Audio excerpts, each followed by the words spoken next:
Thank you for being here. We hope that this is an informative presentation for you.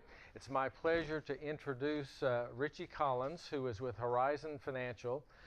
His company helps us manage our 403B program. He does a lot of these presentations for COSA, that's the Cooperative Council of Oklahoma School Administrators. I think you do 3 or 4 of those at the COSA office, and then you've done how many webinars this year? We had 4 webinars. 4 webinars. We did it with the Career Techs and OEA. Okay, so he's well versed in our OTRS, and he also knows a lot about Social Security and obviously a lot about that third leg of the 3-legged stool, if you will, which is your alternative investment programs through 403Bs or tax sheltered annuities. So I plan to insert a few details here and there. We'll talk to you at the end about health insurance and how to prepare for insurance in retirement, and how the district, my office specifically, will assist you in getting through the process of retiring. I'll say up front that process has changed significantly in the last couple of years. I see several faces out there that have checked bases with me as long as 3 or 4 years ago, and the process now is a 90-day process. It used to be a 60-day process, and so that's one of the reasons we're having this meeting today, because if you haven't already done so and you plan to retire June 1 of this year, you need to make first contact with the retirement system by March 1, and I'll talk a little bit more about where the forms are available to make that contact and what information you actually need from the school district to get that form accepted at the retirement system and to get the clocks ticking in the right direction. So without further ado, again, it's my pleasure to introduce Richie Collins, who will talk about how the 3-legged stool works together. Thank you very much, Richie. Thank you. Fill this lectorium up. I don't know if this is good news or bad news. So let me introduce myself just briefly. I'm a financial advisor with GWN Securities. Many of you know me, and I've enjoyed working with you individuals that do. I'm born and raised in Oklahoma. Went to high school at Deer Creek. Graduated that phase of my life. Went to college at University of Central Oklahoma in Edmond. Graduated with a bachelor's of business administration. Furthered my licensing. Achieved Series 6 and Series 7, and those licenses that I guess allow you to be called a financial advisor. Really embarked on this career 15 years ago. We're celebrating 15 years this year, which just seems like a blur. I thank my clients and those of you in this education business for making it easy to get up and go to work each day. You all have been a pleasure to work with, and so this has been my life in a way as it's been yours. Also, I am a dad and a husband. I have 3 kiddos at home, 9, 6, and 4. So, of course, I'll expect the advice to keep flowing in on that regard. You guys are always good about that. Of course, you're pros when it comes to that department. All right. So, when it comes to teachers' retirement, everybody in teachers' retirement in this room? Okay. Teachers' retirement, we expect for most of you to be the majority of your pension, the majority of your retirement when it comes to lifetime income. This is a plan that I know Carl can give us some of the legislature and actuarial details on. This is a plan that we need to stand shoulder to shoulder and protect. Teachers' retirement is very well funded. You put in 7% of your pay, and I'm getting ahead of myself just a little bit here. We're going to talk about each of these 3 categories and how they're going to benefit you. Teachers' retirement is contributed 7% out of your pay. The district then matches 9.5%. Now, we're going to talk about why your deposits are important, how much you put into the plan. But what is vitally important for you all, and more important than your deposits, is this formula. This is how you're going to calculate how much you receive in retirement. So if everyone could just jot this down real quick, because your numbers will differ, and I notice some of you have your own numbers, which is great. you're going to take 2% times your years of service times your final average salary, which is defined by, they're going to use basically regular annual compensation, which is going to be wages plus employer-paid fringe benefits. How they're going to calculate the salary portion of this. So you're going to have, in this example, 2% times 35 times $40,000 divided by 12 is $2,333. So just to make this, I guess, a little simpler to understand, you take 2% times 10 years, that would be 20% of your pay for life. 2% times 20 years would be 40% of your pay for life. 2% times 30 years would be 60% of your pay for life. Now in this example, she's going to get 35 years, which is a big chunk of $40,000 every year.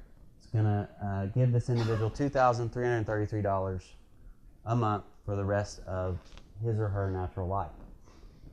So you can check with Teachers Retirement, or of course the payroll office would have that number that they're using as far as your final average salary to figure this off of, and you could get a pretty good example of where you're going to be. Keep in mind that if you have 120 sick days, that you can count that as a year, which is essentially an extra 2% of your pay for life. They have also come in and made a small adjustment to this, and essentially what it says is that if you have less than 120 days, that you can still get a partial year. As far as the formula goes, this is the real key, to be redundant, this is the real key in figuring how much you're going to have at retirement. I would encourage each and every one of you, especially if you're pretty close, to go ahead and fill out the information that we have back here, even if you're not retiring this year, and you can get a projection that says that this is how much my retirement will be this year, this is how much it'll be the following years if I stay, how much does it increase each year, and you'll get a good idea and a good figure for where you're going to be. Again, Teachers Retirement is very well funded. I put this in here so you understand that you've put significant dollars in this. The school has funded it significantly at 9.5% a year. You're vested after 5 years, and what does that mean? 5 years of employment or paying in a teacher's retirement will basically give you a lifetime monthly benefit. We really want to focus on getting lifetime income out of this, because if you look at just your deposits and taking your deposits, you'll pull that out of teacher's retirement in 3 years. So the lifetime benefit after 5 years of service, it's all you need, and you can become vested in the plan and have that figure for the rest of your life. So let's look at some actual requirements here, or where we should be before we get the formula. So you've heard this rule of 80 and this rule of 90. What does that mean? That means that's when you qualify for an unreduced benefit. So when my clients say I've reached the rule of 80, that just means that their formula that we just calculated, that we just jotted down, is theirs, and they can then retire and receive that 60% of your pay for life, or whatever the formula is for you. If you started late in life, stayed home with kiddos, and you only have 10 years in, then that means when you hit the rule of 80, you're going to get 20% of your pay for life. You may not ever hit the rule of 80 if you started late, or you may be really old, so that's why they put the age 62 in there. So keep in mind that you can either be age 62 or your age and years of service equal 80. 62 is a triggering factor there. And I apologize, it looks right on my screen here. It just looks like we have a setting that's zoomed in a little too far, but we'll clean this up as we go. The rule of 80 is for those of you that joined before 1992. How many are on the rule of 80 in here? Okay. These steps that they've put in here have made the teacher's retirement system more actuarially sound, which means that if you started after 1992, you now have to go longer before you get your formula, your full formula unreduced. So the rule of 90 was implemented after 92, and it says you need to be age 62, or your age and years of service need to equal 90. So now instead of being able to retire in our early 50s if we started right out of college, we now have to be in our mid-50s to retire. This requires those younger individuals to pay in longer, which makes the system more sound. They also have a different way to calculate. In the rule of 80, they're going to take your highest 3-year average, which means you can be superintendent 1 year and janitor the next, and they're still going to calculate off of the highest 3-year average. Or let's use a more reasonable example. You can be math teacher and bus driver and coach, and then finish out your career as just math teacher and still get those highest 3-year average in order to calculate the formula. They're going to set up a 5-year consecutive average salary in the rule of 90, so it's going to be a little bit tougher to obtain that higher figure. And then, of course, they implemented the rule of 90 plus. Again, making those that join after 2011, they're going to have to go an additional 5 years. Now your age and years of service have to equal 90, and you need to be age 60 to get your formula unreduced, or you can be age 65. Again, they're going to take the highest 5-year consecutive average salary. So a couple more points on teachers' retirement. Number one, teachers' retirement had the best rates of return on your money in the entire nation when it comes to pension plans. These were 2013 numbers. I don't have the 2014 numbers yet, but you can go back over a quarter, you go back over a year, you can go back over 10 years. It's very well managed. How far funded are we now? Are we 65% funded? Are we over that? About 65. 65% funded as far as the actuarial liabilities. We have more assets in teachers' retirement than we have liabilities. So we want to just stand shoulder to shoulder in protecting this plan. And these are some of the good and smart decisions they made to create longevity. And another thing they did is they did away with the cost of living adjustment. And that's not necessarily a benefit for you, because once you retire, unless the legislature specifically earmarks an adjustment to your monthly pension, it will stay the same. And that makes the plan or the pension cheaper over time as far as the funding is concerned. Absolutely. I want to interject here that how many of you saw the article in the front page of the Daily Oklahoman this week? I was surprised that the Oklahoman would report this. They tend to kind of attack public education, but they did report that our retirement fund is very sound and that it will be fully funded in only 11 years. The difference in the last year for the projection of full funding went from 17 years to full funding to 11 years. So we're making a lot of gains on that plan being very, very actuarially sound. That's critically important because there are people in the legislature that want to change the system to a defined contribution plan for young teachers. And that is going to hamstring us as far as recruiting teachers in the future. So I will contact you via email if that bill resurfaces this year and ask you, as Richie said, to stand shoulder to shoulder and write your legislator.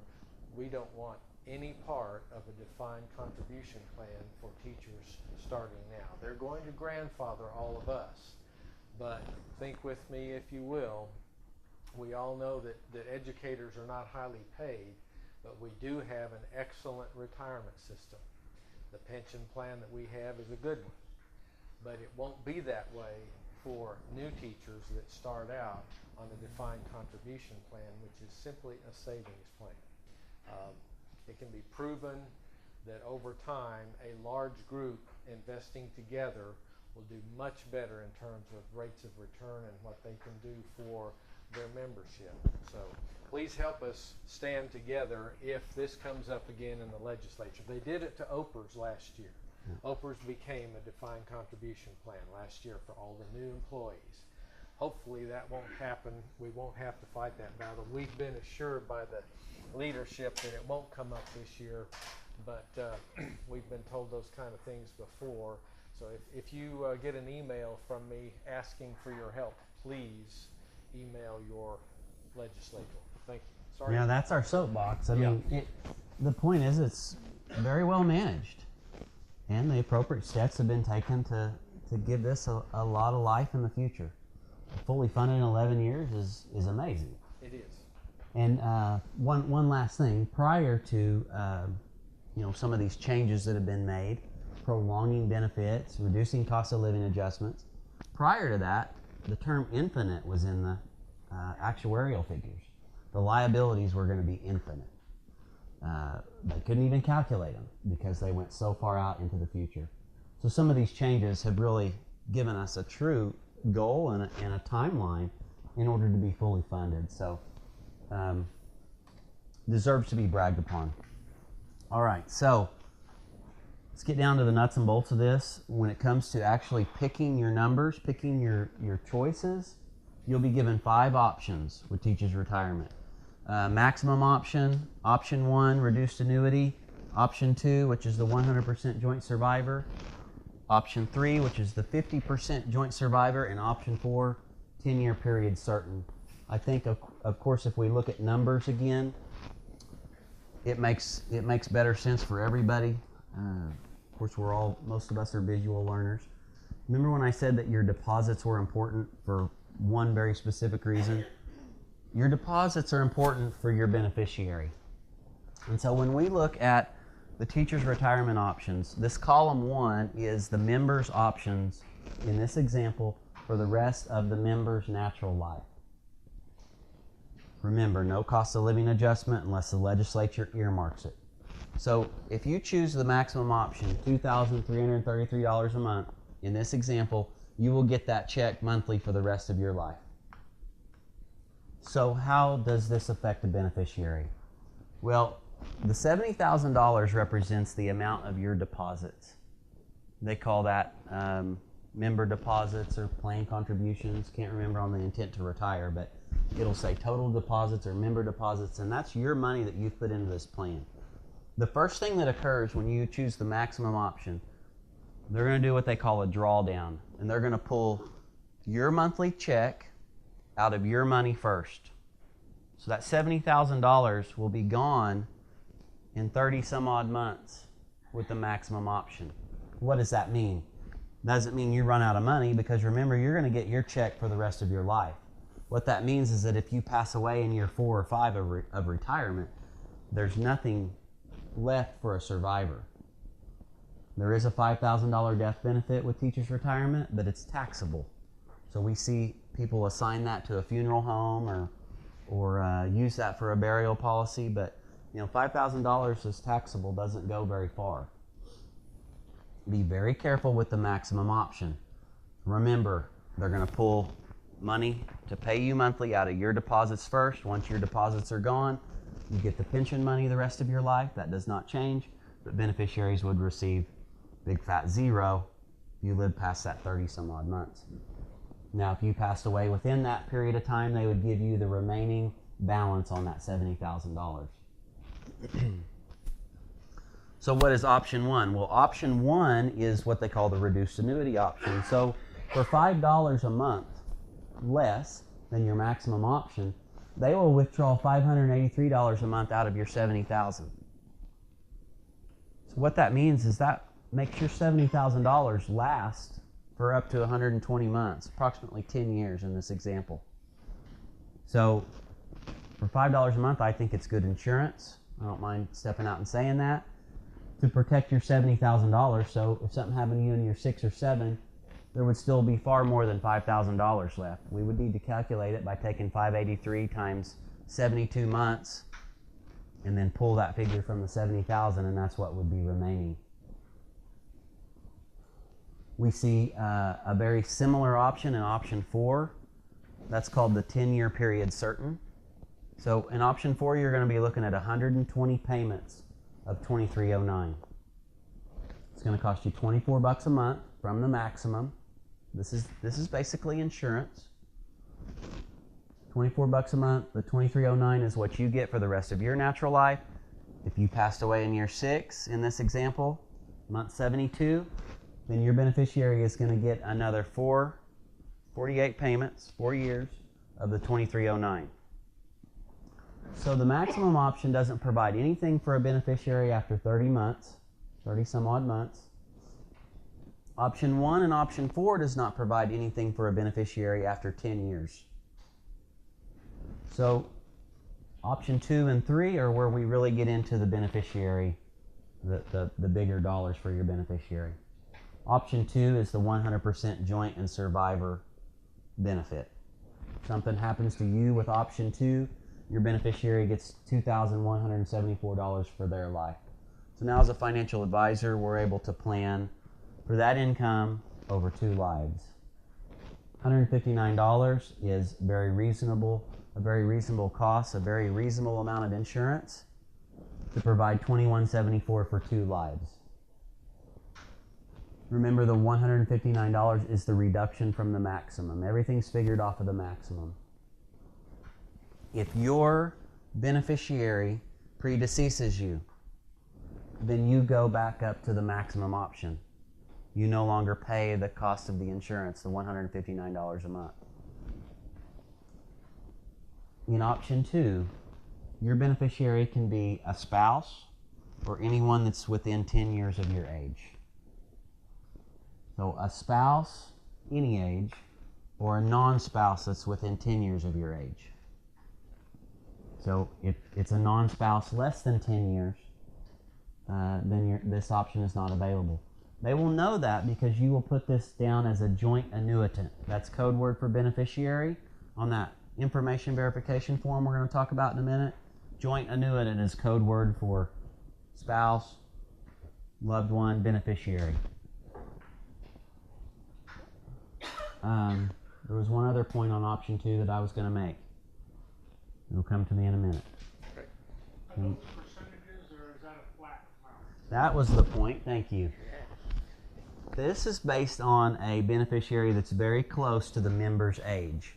This cost of insurance changes based on the age of your beneficiary. So if you choose, if you have a younger spouse, much younger spouse, then the cost of this insurance will go up. This is all actuarially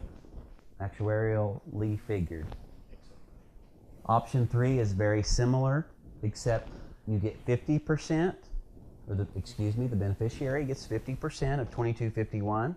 $1,125.50 is what you would leave a beneficiary. And the $82, roughly half there of what you would have with the option 2. And again, the beneficiary / joint annuitant has to be a spouse or someone within 10 years, just like in option 2. Questions on this? Because we're going to build on this when we go to the next one. So if you're single, would your maximum be the best way to go? Not necessarily. Yeah. It may appear to be at first glance, but I'll tell a story here in a little bit after Richie goes through option 4 of a case, of kind of a specific case in which it wasn't the best option.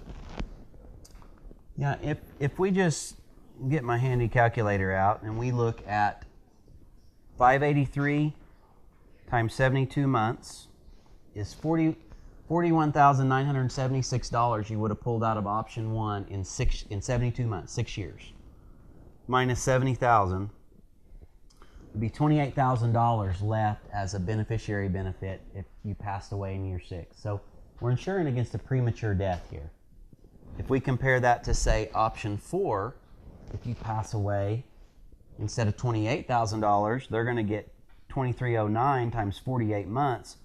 There's still $110,000 there in option 4 in the event of a premature death. And so we're talking about a retiree being somewhere in their early 60s and insuring yourself up to age 72 or so. There's all kinds of circumstances we could talk about, whether they're still, may even still be college-age kids that are just right out of the nest, right out of college. Still might need a little bit of backup in a scenario like that. You could have maybe some debt that would be left if you happen to pass away early. And so those are scenarios that you'll just have to look at individually. Remember that if you choose one of these other options, that the cost of insurance will go sky high. So trying to put someone much younger than you on there, and I believe option 3, we can be any age under option 3. We need to clarify that. On option 3, I believe it can be any age, spouse or non-spouse, but we need to get clarification on that. Doesn't have to be a relative. Name anyone. Yeah. Be a human. You're right. Yeah. It can be more than two. Yeah. Yeah. So, Carl verified that in option 3, you can name anyone, spouse or non-spouse, any age. But if you name a granddaughter under option 3, it's not going to cost you $82 a month. It's going to go through the roof because now they're going to look at your life and your granddaughter's life, and they're going to calculate 150 years of liability or whatever it is. It's actuarially determined. You can think of that third column as the premium on an insurance policy, and the longer they're going to insure someone else's life, the higher that premium is going to be. If I could interject a story here for just a moment. I've been in this position now for 30-some years and have been assisting people to retire that entire time. I started out helping people retire when I was in my 30s, so that was kind of a strange experience when I first started out.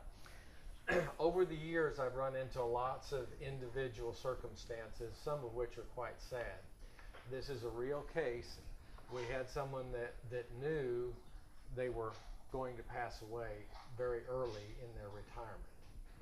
They selected option 4 and jointly named 2 children and passed away basically 2 months after their retirement date. So the 2 children ended up with the other 118 payments. So this was definitely the right option and a classic case of why this is such an individual decision. Your individual circumstances will determine what option you select. So think it over very carefully, and that's a sad story, but it was very satisfying for this individual to be able to provide for their children in the way that they did. And we did have a question on, is this reasonable as far as cost of insurance? We ran a life insurance policy that would pay the equivalent to a surviving spouse. She was 62 years old. It was a 20-year term policy, and it was going to cost about the same amount. The real risk there was that insurance would run out when that individual was 82 years old. And so the spouse was actually 6 years younger, and so he would have been unprotected in his late 70s on if she lived past that 20-year time horizon there. So being able to, as an advisor, for me to be able to count on that income for 2 lives really makes a lot of sense. And you'll see with Social Security, it can really help tie in and become an excellent strategy. This is the lump sum. How many of you will have 30 years in whenever it's all said and done? Okay, good chunk of you. If you don't have 30 years in, this will not apply. Your numbers will basically look like the numbers we just looked at, and it will not populate these other 3 columns of numbers. And so what is the lump sum? The lump sum is basically exactly what it says. It gives you the ability to get a big chunk of change up front in your retirement for a reduced amount for life, a reduced monthly amount for life. Remember over here in column 1, no lump sum. You're going to have the same exact options that we just looked at. So option 2 would be $21.74 a month. Then if you take $28,000 or $27,999, I'm going to round up $1 on all these, and it'll be $28,000. You will then receive monthly 90% of what you would have received for no lump sum. So you're going to take a 10% pay cut for life. If you take a 24-month lump sum, you'll get $56,000 up front. You're going to get 80% of what you would have received, which is $1,753. You're going to take a 20% pay cut for life. $84,000 over here. You're going to get 70% of what you would have received and take a 30% pay cut for life, giving you $1,543. So this is a real life math problem here. It's one of those big long word problems that they gave you back when you were in school, except this is your real life and your beneficiary's real life. First thing we need to be cautious about, and we need to enter into any discussions about the lump sum with caution, because the lump sum is taxable. Teacher's retirement is in a 401A, is an Apple. It's pre-tax money. So when you get your monthly check, whether it's no lump sum or not, you're going to pay taxes on that as income in the year that you receive it. The lump sum is no different. You take $84,000 and put it in your pocket, you will owe taxes on the lump sum, plus whatever income you had for that year, plus your $1,543 a month for life. Will not be a good tax year for you. So the first thing that we do with a lump sum is we move the 401A balance over to an IRA or some other type of a tax sheltered investment. So that way you preserve the taxation on the lump sum in the year that the transaction occurs, but then you pay taxes on it as you pull money out of your IRA or your 403B or your other tax sheltered investment. That will give you much more control on how you operate and move forward with that lump sum as far as taxes are concerned. So let's talk about the actual numbers. This is about a $633 some odd reduction in monthly income. We're going to look at some examples on how people have done this before in the past. We're going to look at how Teachers Retirement looks at this. I think that's fair to look at it from a standpoint of how Teachers Retirement views this if you choose this option. We're going to look at it from your perspective, good, best case scenario, worst case scenario. But first, let's look at really why people take this. In Carl's example, the lump sum might have been a very viable option.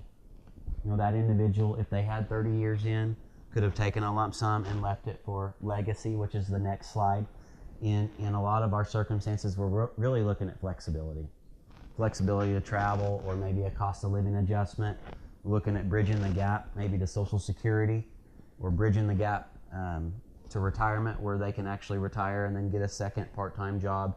We go on and on about why people use that. Unforeseen circumstances such as a terminal illness, unforeseen debt. These are all reasons people consider and take the lump sum. Think about this. If you put $70,000 into your pension plan, and they'll give you $84,000 up front, plus $1,500 a month for life, and you can leave that as a legacy asset, which is a goal of a lot of my clients. They received inheritance. They want to leave an inheritance. That's the only way to really guarantee a beneficiary more than what you paid into your pension. Well, I have people that look at it from that perspective and say, what a deal. I can leave $84,000 to a beneficiary, a child or a loved one, and still get $1,500 a month for life. And so that is part of some people's, I said a lot, it's part of some people's estate planning goals. And then I have just as many that say they want to spend the last penny on the day that they die. And that's perfectly fine. We want to understand what your goals and aspirations are, and then customize this to where it fits. Please understand that if you spend the lump sum and it's gone and you live well into retirement, the lump sum will not be a good deal for you. This is an example of how people have managed the lump sum. These are just hypothetical numbers here. And what it shows is basically you taking a pay cut on your pension, but not the full pay cut that we talked about. So here's $84,000. The $7,200 is approximately the pay cut that you took. Remember the 30% pay cut that you took from $2,174 to $1,543? That's approximately $7,200 per year. So if you wanted to have the lump sum and have the income off of the lump sum in order to make yourself whole again, as if you didn't have a lump sum, in other words, have your cake and eat it too, you'd have to achieve a 9% rate of return on the lump sum. In this example, you would get your monthly money or your annual money, and you would leave an asset of $104,000 for a beneficiary. I think we're looking at a 20-year time horizon here from 62 to 82. So can you guys help me find that guaranteed 9%? It's been very difficult to achieve a 9% rate of return without taking substantial risk in your investments. And so the stock market, if you want to call it the S&P 500, has achieved this, but it has not been a smooth ride. And when we sit down with the retirees and start talking about putting 100% of your pension in the stock market, that's when we typically get chased out with a broom. So keep in mind that a lot of individuals choose a more balanced approach with their investment. And so they may take the $84,000. Let's say they earn a more reasonable 5% rate of return on the money. They can take $4,000 a year and still leave the legacy. And the $4,000 is obviously a pay cut. It's $3,200 a year, or about $250 a month difference versus what they would have received taking no lump sum. So it's kind of middle ground, and it works for a lot of people. If you need the full amount of money monthly in order to survive, then the lump sum is really not a good choice for you, in our professional opinion. We don't want to roll the money over into an investment and then have to draw out $7,200 a year out of it immediately. Doesn't set us up for a good long-term goal there. Questions on that? The way Teachers Retirement looks at this is if you live beyond 11.34 years, they're ahead. Which means that if you take $84,000, earn a 0% rate of return on it, pull out $631 a month. Remember, the $631 was the pay cut that you took by taking the lump sum. Pull out $631 a month, that lump sum would last you 11.34 years. So Teachers Retirement likes the lump sum. It's a little more money up front to them, but long term they come out ahead. That does not mean that it's necessarily a bad deal for you. If all of you would tell me the day that you were going to pass away, this math would all be simple. There would be no way to live in life, but we could back into these numbers and tell you exactly what to do. Social Security is no different. If you have additional assets, these would be 403Bs, 401Ks, IRAs, the lump sum can be combined with those assets. So if you had an additional $50,000 of investment, then and earned a 5.65% rate of return on it, then you would be made whole again at $631, just taking interest only. Just wanted to give you all a couple of general ideas of how we view the lump sum, how you might be able to position it if it's an idea for you and your planning, and really enter into that discussion with caution. Let's be careful because we're talking about lifetime income for 2 lives. We certainly want to be careful on the front end if we're getting money up front. On the other hand, we don't know what the future holds for any of us, such as Carl's example. So we need to just weigh those out and try to make a wise decision there. Questions on the lump sum? Yes, sir. I know there's 3 different lump sums that you can pick. If you wanted to say you want to pick the lower one and just pay off like house and a car or something like that, would that not be a good deal? Depends on if you live, the numbers should be very similar, okay? So whether we choose the 12 or the 24 or the 36, these numbers would be very similar, just with different amounts. So, you know, to answer the question on the house or the car, we would really need to look at the amortization schedule, see what kind of interest we were eliminating. We would need to project out a date of death on it. Let's just say that if you lived beyond 12 years and didn't make any rate of return on the money, then it would not be a good deal. Okay? And paying off a house could be considered a rate of return, okay? And it could also be considered eliminating interest that you were paying. So there's more that goes into the equation than just life expectancy. The other real kicker is how much, if you're not going to pay off something else and you're just going to invest it, how much interest are we earning, or what is our rate of return on our investment? So there's several factors in there. Typically cars are not a good idea. Homes and land and those type of things, you could probably talk me into it. Legacy planning and those type of things are more important for the lump sum. Okay, we're going to try to wrap up on teachers' retirement here pretty quick and get into Social Security. We're actually running a little bit behind here, so I will wrap this up. We'll talk about the PIV form. For those of you that, once you retire, those of you that hadn't had enough and you want to come back and still help out around here, you're going to have some earnings limits. So if you come back to work for a school or any agency that pays in a teacher's retirement, you can only make $15,000 a year or half of your final average salary. So you hear about these teachers coming back teaching half a day up here on the 3rd floor. They're going to stay in the morning, go home in the afternoon. And they love it. But they're only making $15,000 a year or whatever. I shouldn't be negotiating contracts here in front of Carl, but they're going to make $15,000 max a year, plus get your health insurance paid. Now, there are 20 pending bills to try to get this cap raised. We're under the impression that they're not going to take those up either, but Probably not. we are pushing for this to get this cap raised, because if you could come back like a firefighter or a police officer and do what they call like a drop plan, where you could retire, draw your pension, and work for a full salary, then we could really get into some deferral mechanisms there and create some wealth. And we're lobbying for that, obviously, but these are the rules as they stand now. So if you're out less than 36 months and you're 62 years or over, then you can make $30,000 or half of your final average salary. And remember, this is drawing your teacher's retirement and drawing a salary at a school or another contributory agency. You go to work outside as a Walmart greeter, then this doesn't apply. You can draw your pension and make whatever amount you want. But for whatever reason, they allow a limit to be imposed on coming back to work for a school. If you're retired more than 36 months, there's no earnings limit.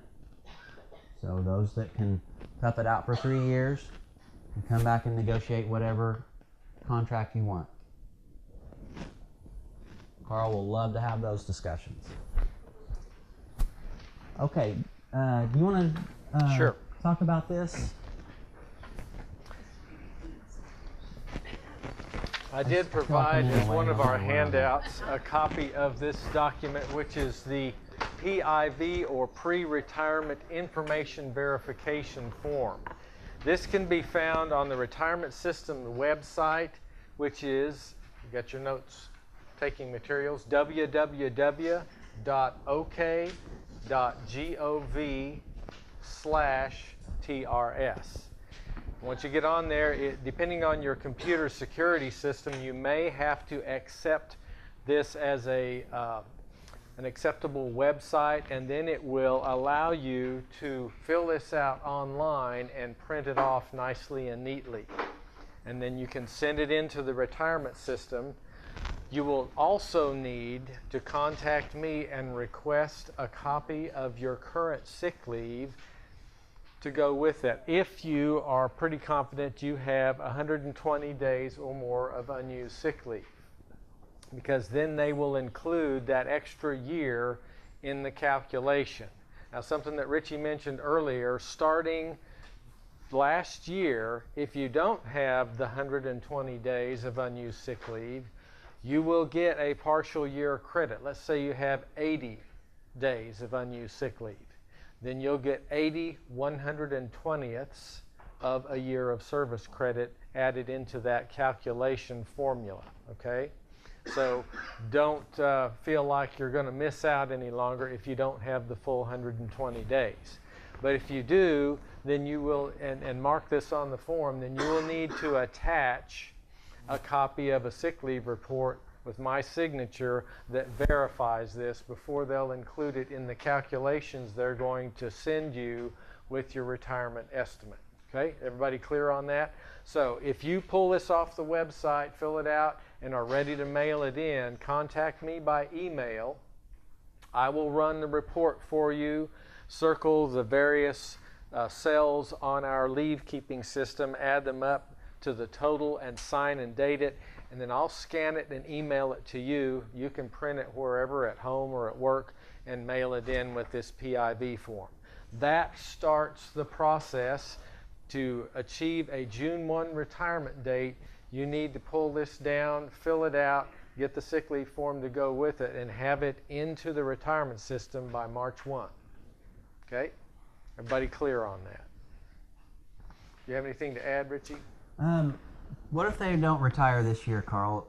You can still Is this a good form to get a projection? absolutely. That's exactly what it's for. And in fact, once you file this PIV, you no longer have and have the sick leave form with it. You no longer have to provide that information. You can request an update of your retirement estimate next year, or later on this year if you want to. Okay, so this gets the process started. If you've not contacted them, you need to do this. And as Richie mentioned earlier, they will send you projections for this year and 1 or 2 years into the future. Now I'm going to make a comment here. I used to try to do this for everybody, but they have increased my workload significantly in the new process, and I no longer have time to run all those projections for you. And besides, I only was able to do the maximum monthly because I don't have the actuarial tables to figure option 1, 2, 3, and 4, which they will figure for you based on information you give them as to the age of your spouse or potential joint annuitant. So get this process going ASAP if you're thinking about retiring this spring. They give you Lynn? 10 years. Give you 10 years. Good, That's great. good. Okay, if you've already sent in and got the packet back from them, we don't need to do this because we've already done it. You don't have to do it again, no. If they've given you a retirement estimate, an intent to retire form, which is the next step where you choose your option, then you don't need to redo this. That means you've already done what they require from this form. Okay? Yeah, if you check at the end of this school year, you're going to get an intent to retire back. That basically says, all right, you're in the loop now on retiring on such and such date. This is what you need to do to make that happen. If you check any of these other boxes, then they're going to give you that projection. So we want to see those projections because I want you to start working on your budget and kind of expecting what you're going to get down the road a couple of years, 3 years out. This form that I left for you to pick up, on the back side of the second page, there's a timeline. I think Richie may have it on screen. This is on the website, and this very clearly shows you the timeline deadlines based on your potential retirement date. So if you want to retire on the dates in this left column, then you need to have your PIV done here, do your intent to retire here, and have the contract sent back in by this date. Okay? Yes, sir. So we just sent that in just to get a rough estimate and whatnot. Right. And we didn't do the sick leave, so how do we correct that? Email me and I'll send you a sick leave form. I'd recommend that you go ahead and pull this down and redo it, resend it with the sick leave form attached so that they have everything they need and can include that year in your calculations. Okay? Mhm. Is it possible to get more than 1 year if you have like 180 days? No, it is not. The other 30 days don't. Hey, will you give me 2? Yeah, sell them to your friends. Yeah. Can we buy people sick leave days? Or No. No. use them as negotiation with Carl. I'm going to be a hard negotiator. I've got Yeah. like 400 days. So. Last thing on teachers' retirement, make sure that your joint annuitant, remember that's your loved one, your spouse, someone that's going to get money if you pass away. Make sure your joint annuitant is on the PIV form. You get your paperwork back and it doesn't show that populated. In other words, option 2 is not populated and you're not seeing all of your options. You probably overlook that. Joint annuitant is not a common phrase that we use. So that actually sounds like a derogatory term we would call somebody. So, yes, sir. When both of you die, it doesn't extend longer than that. There's no way That it does not. That's unless you correct. give up some option. That's exactly right. So it's a second to die type pension plan. The client handbook is an excellent resource. You can read through it in a couple of evenings. You'll go to sleep the first evening reading it, but after that you can get on through it. And it'll go through a lot of what we talked about today, and it's actually a great reference for myself as well. Okay, the second part here is Social Security. I really enjoy this because I have learned a tremendous amount about Social Security, and we actually have a Social Security consultant that we use who spent 40 years at Social Security, and she's taught us so much about the different options, the different ways to structure Social Security. especially for married couples. How many of us in here are married? And I don't mean to pick on singles. A lot of what we talk about here does affect the beneficiary. So Social Security is really no different. We can all retire regardless of our birthday at age 62 and draw our Social Security. That's considered early retirement for Social Security, and there will be penalties for doing that, which we will discuss. There will also be income limits, earnings limits, which we will also discuss, similar to the way teachers' retirement does it. We all need to know what our full retirement age is, the FRA. Full retirement age changes things. Number one, there's no earnings limit. Number two, you can then have a lot of strategies open up for you on drawing off of a spouse's Social Security, etc. And so your full retirement age, I want all of you to know that number, is going to be based on this table. So if you were born between 1943 and 1954, your full retirement age is 66. I'll give you guys a minute to dodge you. After 1960, your full retirement age is 67. They put a little step in here. Someone got cute and added this between 55 and 59. They add a couple of months for every year past that.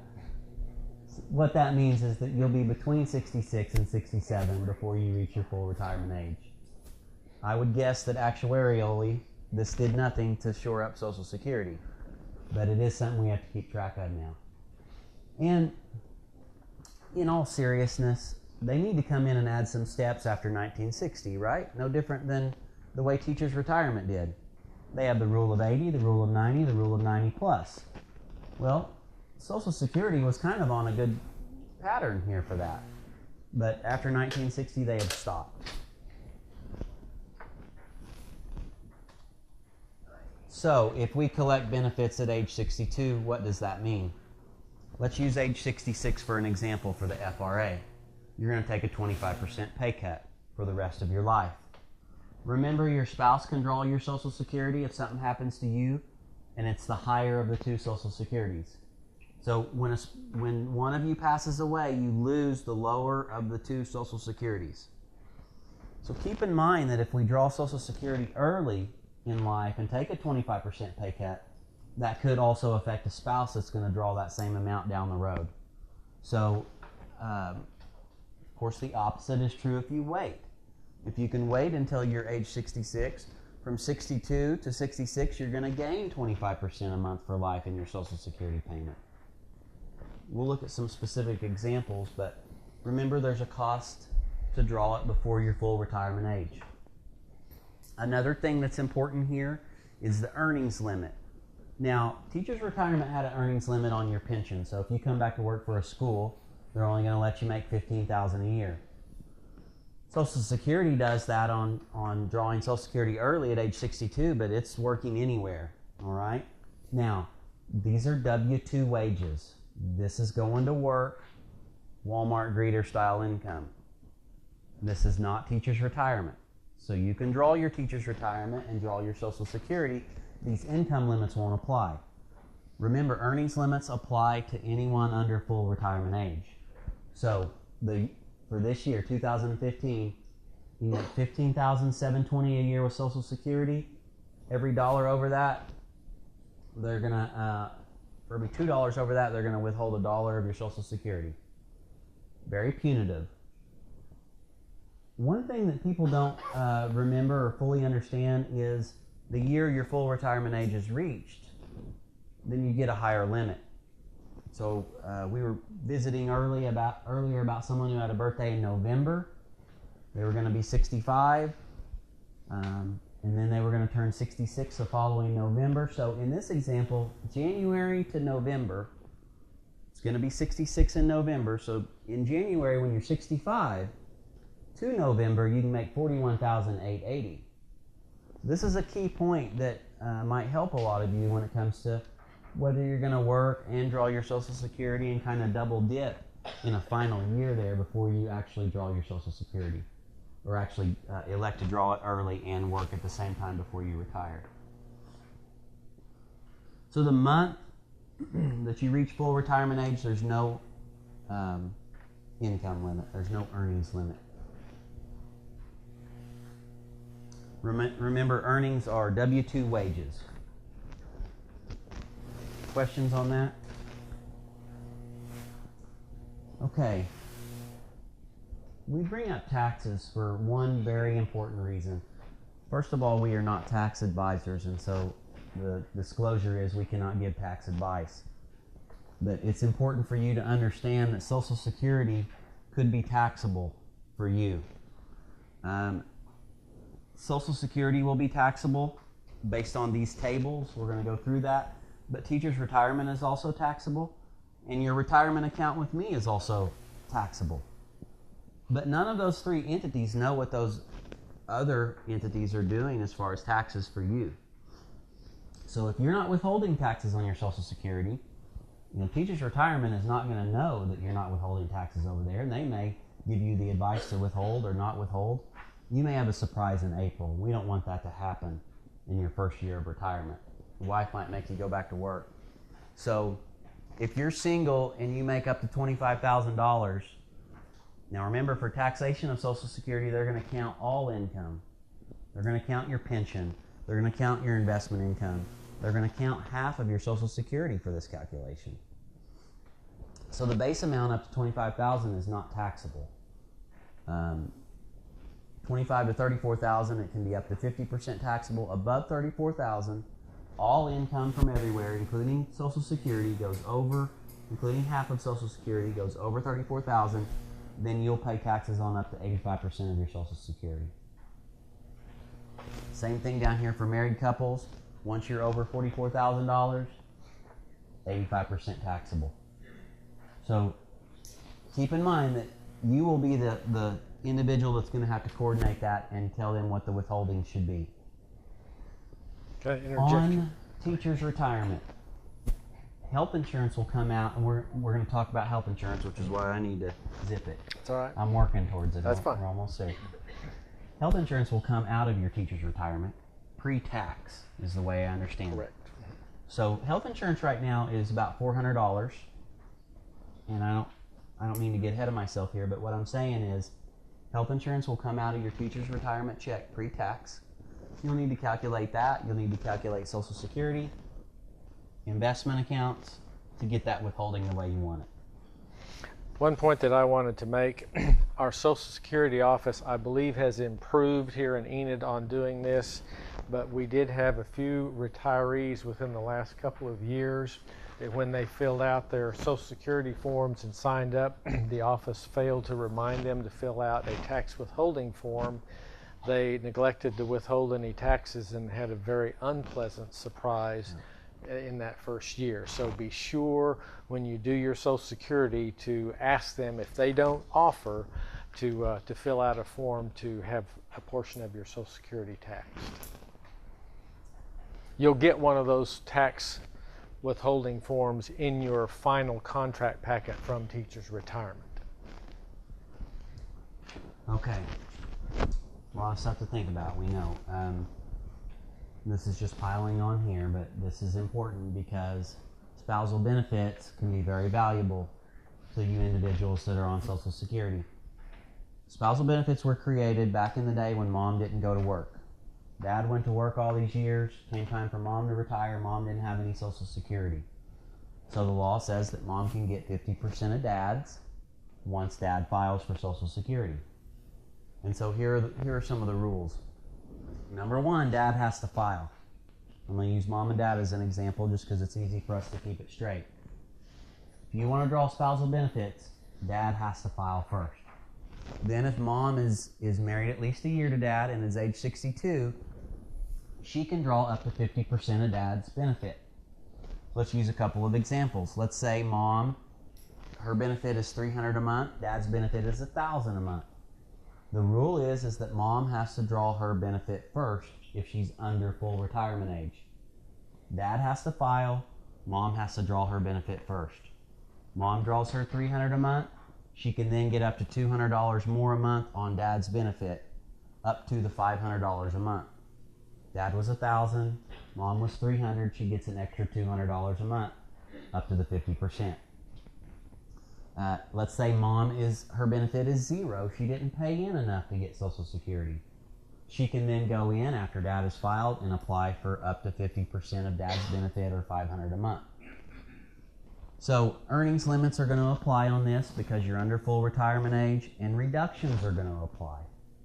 So really what it may look like is if dad's was $1,000 a month, mom may get $425 a month because she's drawing it early at age 62. So the 50% would be no reduction in that benefit. Okay, another thing another one of these rules is if you're caring for your child who's under age 16 or disabled before age 22, you can apply on dad's benefit. No age limit. This is the one example that I need to move off of this slide, because if you've been widowed, if you're married at least 9 months and widowed, and you're age 60, you can draw off of your spouse's benefit. You can draw the spousal benefit off of your deceased spouse. Let's say dad passed away. You can draw half of dad's while you let yours grow. Dad, obviously, on that example, would not have to have filed first. It just happens to be in here in this list of things. If you're divorced after being married at least 10 years and you're age 62, you can draw half of your ex-spouses. So you keep saying you have to file. So if I'm not eligible for full retirement until 66, does that I should still file at 62 and just not take it till 66? You can't file and suspend until you're full retirement age. So You're- am I in a gap from 60 to 66? Yes. Because here's why. Okay. Let's talk about today, in today's times. Mom and dad both have Social Security now. And typically they're very close in amounts.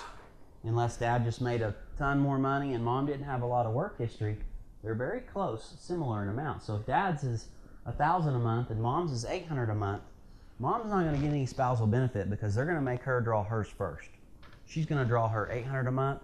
Dad's going to draw her $1,000 a month, his $1,000 a month, and there's not going to be any spousal benefits.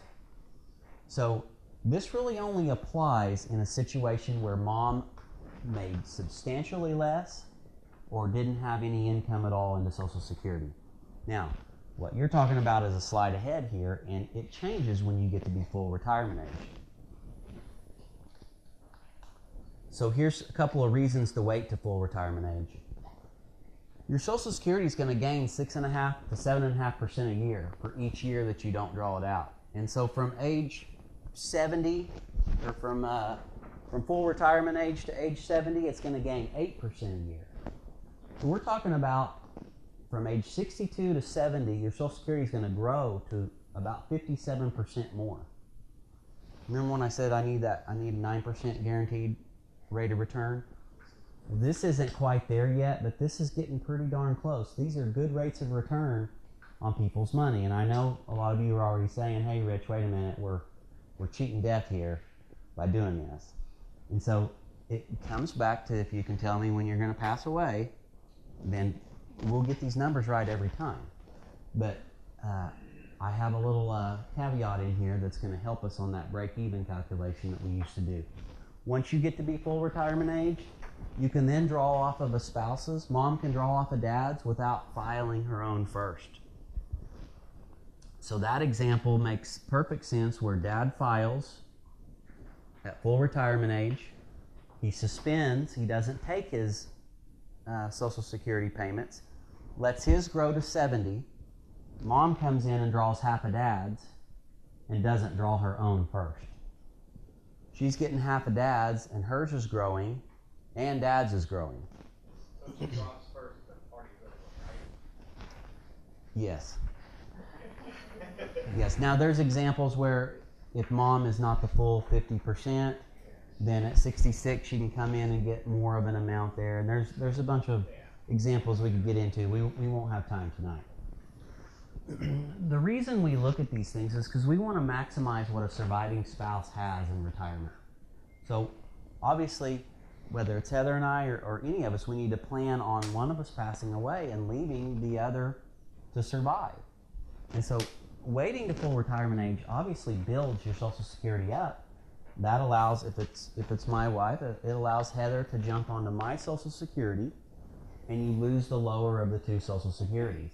So having Dad wait while Mom draws hers gives Mom a little more of an insurance or an advantage down the road.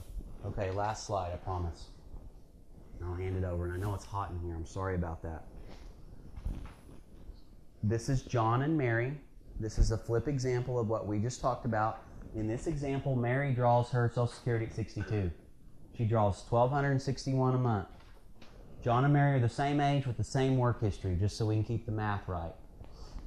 Now remember, Mary's going to take a reduction in payment because she's drawing it at 62.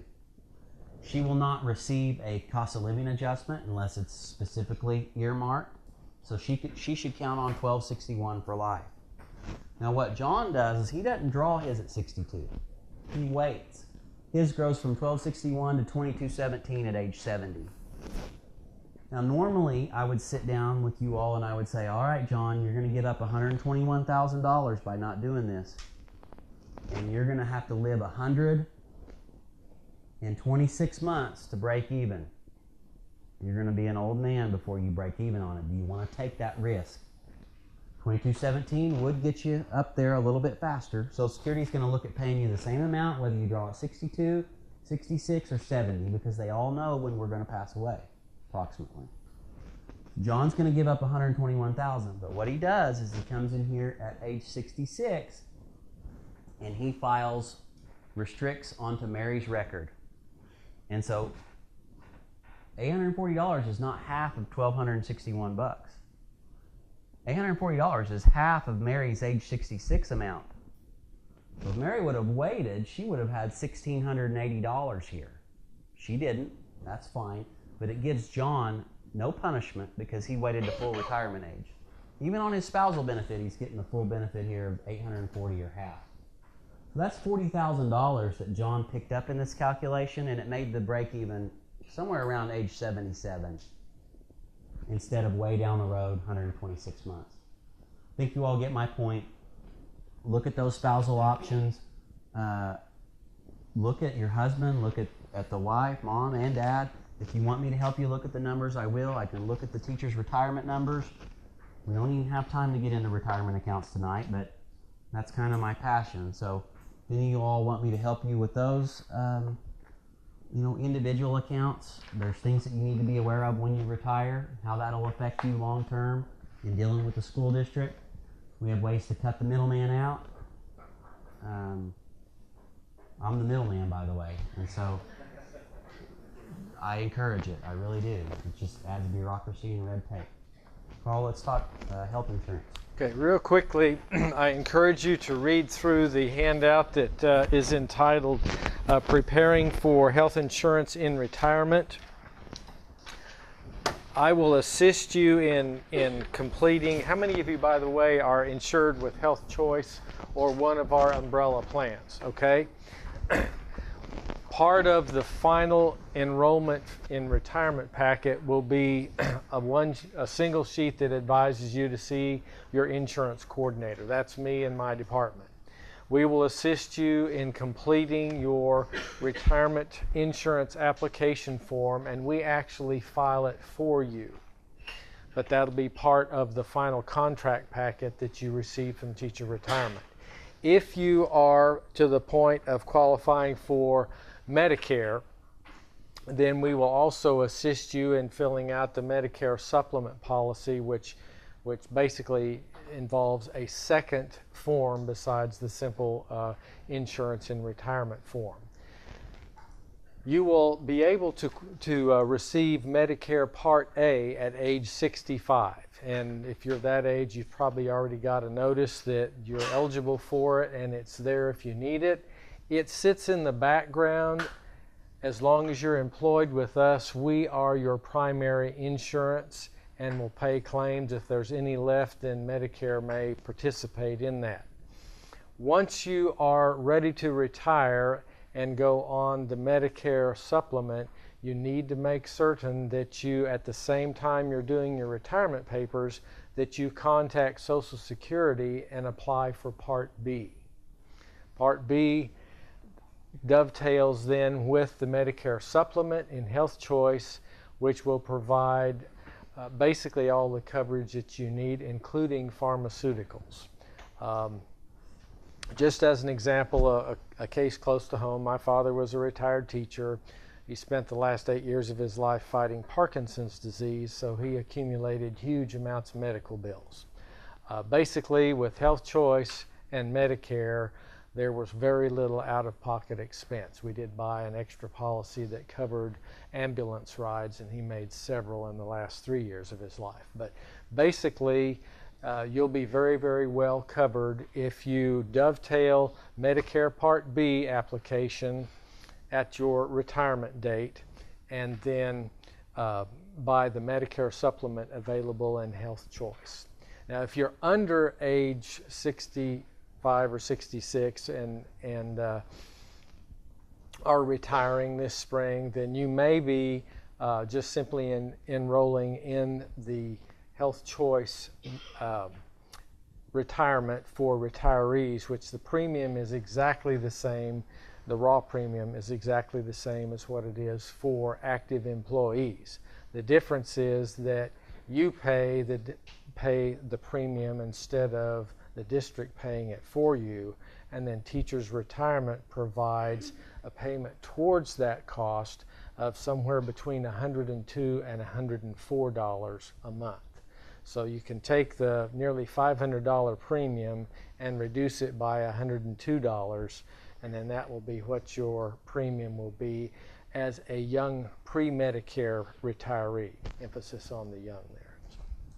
Okay, anybody have any questions about how that works? And we'll assist you in filling that paperwork out. It'll be something that I provide. It won't come in your final contract packet. There'll just be a notice to see your insurance coordinator. That's me and my department. And when we set up an appointment to do your final contract for retirement, that'll be part of the paperwork we'll fill out. Okay, any questions about that? Yes, sir. So if, so my company that I work for will cover me up until Medicare age, and then they drop me. And that's what we're both under. Can we join up with Health Choice if we haven't taken it after retirement? If you're going to join, you have to join at retirement. You have a one-shot opportunity to do it at that time, and that's a fairly recent change. You used to have to be a member for like 3 years before you could take it, but you do have an opportunity to pick it up at retirement. And I'm not sure this is even an intelligent question, but I could sign up for hers at the minimum level, and I did read you could change those levels after. Yes, you can choose any of the plans within the it's called EGID, Employees Group Insurance Division of OMES, which is the Office of Management and Enterprise Services. We love our alphabet soup. But at any rate, you can choose any one of those plans. You can take the high deductible plan, and then as a retiree, you will have an option period that you can change your coverage just like we do here in the schools. You will get a mailing from EGID that advises you that for the month of October you can make changes in your plan. And one kind of game in this system probably, but can she sign up and then when I'm lose my insurance, can she add me even though she's retired? Yes, that is a reason to change coverage. Loss of spousal coverage would allow her to bring you on. Yes. And if you have any more specific questions as we get ready to help you retire, there is a retiree insurance expert that we can contact if there's questions that my staff or I cannot answer.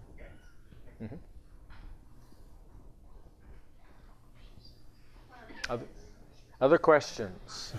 Anything's fair game at this point. You don't have to turn your ticket in though. Yeah.